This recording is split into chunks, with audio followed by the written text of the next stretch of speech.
Before culturally responsive care became language in a grant proposal, Mel Mason was fighting to make it real. He was born under Jim Crow in Providence, Kentucky. He became an All-American basketball player, served in the United States Air Force, organized black workers, joined the Black Panther Party, confronted police brutality, survived surveillance and death threats, served on the Seaside City Council, and ran for governor of California and president of the United States. And then he turned his lifetime of resistance into a practice of healing. Alongside Regina Mason, he co-founded the Village Project, building a place where black families and other historically underserved communities could receive care without surrendering their culture, dignity, or humanity. As the Village Project prepares to dedicate Mel Mason Clinical Conference Room, I did not want to simply document what Mel accomplished. I wanted to understand what it cost, who carried him, how he kept going, and what he still believes is possible. Mel, when you close your eyes and think about the boy you were growing up in Kentucky, what do you still see? First of all, thank you for this opportunity, it's good to reflect back, and I'm thinking that and thankful and grateful for you asking this question. You know, when I close my eyes, what do I see when I was a youngster? Growing up in Kentucky, and as you correctly pointed out, in Providence, Kentucky, especially, this was the height of Jim Crow segregation. So a lot of my memory of growing up, you know, is really about that period of time and the impact of growing up in such a situation has on people, and especially a young boy like me at that time. When I close my eyes and I think a couple of different things. One is I had two families, two parts of my family that I think gave me a lot of strength. It gave me a sense of comfort and gave me a sense of safety. I had two grandfathers that weren't afraid of anything, and I looked at them as being these two strong, you know, pillars of what we would probably call back then and maybe even now, you know, black manhood. Mm-hmm. You know, they stood tall. They didn't take anything off of anybody. They were not afraid of white people, and so that was something that impressed me as a youngster. So again, giving me that sense of safety. But also, I was a child at one time, and so I loved doing what children do. And of course, you always had to know that you needed to be safe, that you were amongst people and in an environment and stuff that was about hating you because of who you were. And so I understand that. You know, I had been called nigger when I was real little by white people. And so I knew about racism and what it did for and to people. And so while that was kind of the negative aspect of growing up there, but I also grew up with a sense of community because black people looked out for each other. We had to, but I think they would have done it anyway because I think it was a natural thing for black people to have a sense of community because that's something that traces back to Africa, you know, before the slave business. Yeah. And so I had fun despite all of the trappings, so-called, of Jim Crow segregation. Still had fun, and I had friends, and we played, and we did a lot of things that gave me a lot of joy, in spite of the fact that we were living in that kind of environment. So I look at my childhood as being pretty much a happy one, but also recognizing and stuff that there was unhappiness in the kind of system that we were living in. Yeah, that nuance I think is so powerful, like to be able to balance that. I was gonna say, like, what is one moment from living under Jim Crow that like never left you? Yeah, well, in addition to being called nigger at a very young age, and then periodically hearing that word, you know, from whites over time. And also, I think one of the things that was really concerning for our parents, and when I say our, I'm talking about my friends, was because we were starting to grow up not being afraid of white people. Not that that was the problem. The problem was that we were also fighting white boys, and so that was generally a prescription for an early death. And I think that, and we can talk about this in a little bit later, but that was, I think, one of the things that served as an impetus for my mom to move out here to California, when I was 13. Wow. Wow.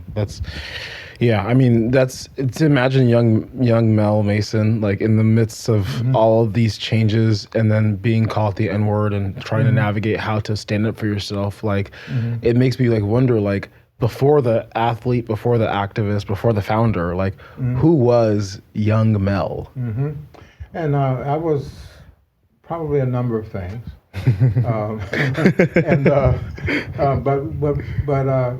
And I'm always honest about, who I am and what I've kind of been through and stuff as well. Because I also was shy when it came to certain, environments and situations and stuff with people. I wasn't shy around my buddies, but I was shy in other kinds of settings.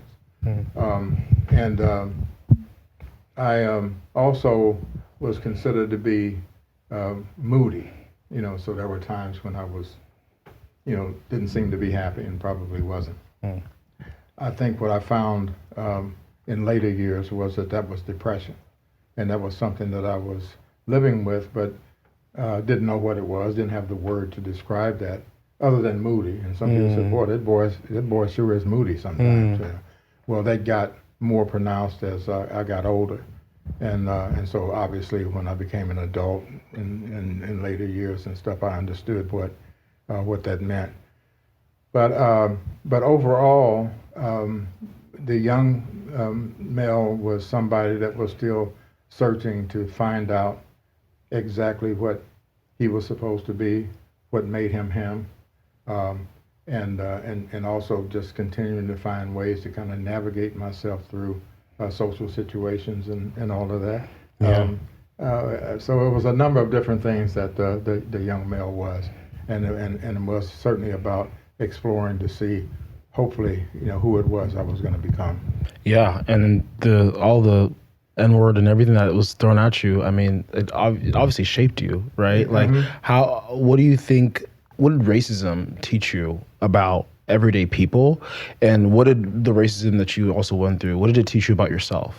Well, it taught me that I could be afraid, which I was, but still not run from things. And I mentioned that we had started to fight some white boys, and some of those white boys were fairly prominent in this little town. One of these boys was the son of the mayor of the town, who was a member of the Ku Klux Klan. Ooh. And his name was Tommy Gibson, and his dad, Old Man Gibson, was the mayor of Providence. Now, if you know anything about Kentucky history, Kentucky had actually, by constitutional law, had banned the existence of the Ku Klux Klan in Kentucky. That looked good on paper. It wasn't real, as was proven by Mr. Gibson. And so we would get rocked home on Saturdays when we were at the movie theater, the segregated movie theater. They had the segregated movie theater called the Lido, which white folks would sit downstairs with plush carpets and seats and everything, and we would be up in the loges with rats and roaches and springs that came up through the seats, so you'd have to take something to be able to sit down on it. You have to have something to cover the springs. And so we tried to make it relatively okay by saying that we had the best view. Well, we had also the best view of rats and rodents and other things that were up there. But then at times when the downstairs was overflowed, and they still needed to get other white people, they would actually bring them up into the loges, but we would have to scoot all the way back to the wall so that the white folks would then, the overflow white folks would have room to do that. And I assume that when they realized that whites were going to be setting up there, that they exterminated the rodents and stuff for a little while. So a little while we were rodent free. How convenient. But again, that was a part of the Jim Crow segregation. They had out front, they had two water fountains. Mm-hmm. It was the same pipe coming up out of the ground, but they had two spigots.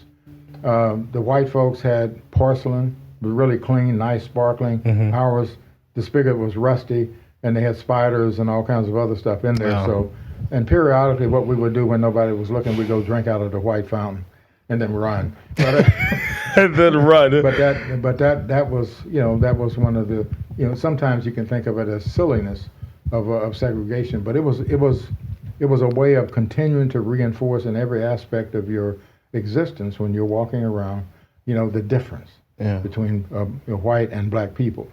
And so when we would leave, for instance, after the matinee, we would go up there and we'd see cowboy movies and stuff in which we would root for the cowboys and the cavalry against the Native Americans, or we call them Indians, not realizing that the Indians were really us. Yep. And we're rooting for Tarzan, in the Tarzan movies, when he would beat up the black people with paint on their faces, meaning he was beating up warriors, the people who was trying to maintain and keep their places and keeping their lands and homes and stuff. Not realizing, of course, that those folks were us. Tarzan was the oppressor, and we didn't realize that until obviously later years and stuff. So we were brainwashed into believing that the cavalry and Tarzan were really the great people on earth and stuff, and all these other folks were people that needed to be dealt with by Tarzan and the cavalry. Well, on our way home, we had to go past this kid Tommy Gibson's house, and there was a road that went up into the white cemetery, and then you go over that hill, and then you would be in what they call Colored Town. So every Saturday, we go up, watch the double feature, and then we knew we had to run home. So we would start running right as soon as we left the theater. So by the time we got to Tommy Gibson's house, we would be at full speed. And so, but then we would hear the words, right? Here come the niggers.